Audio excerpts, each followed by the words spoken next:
nikondoa malisho yake, tena nikondoa malisho yake, tena nikondoa malisho yake, tena nikondoa malisho yake.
Kushukuru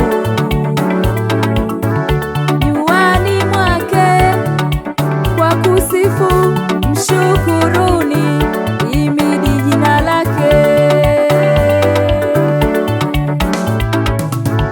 Kwa kuwa Bwana ndiye mwema, rehema zake ni za milele, na uaminifu wake vizazi na vizazi, na uaminifu wake vizazi na vizazi.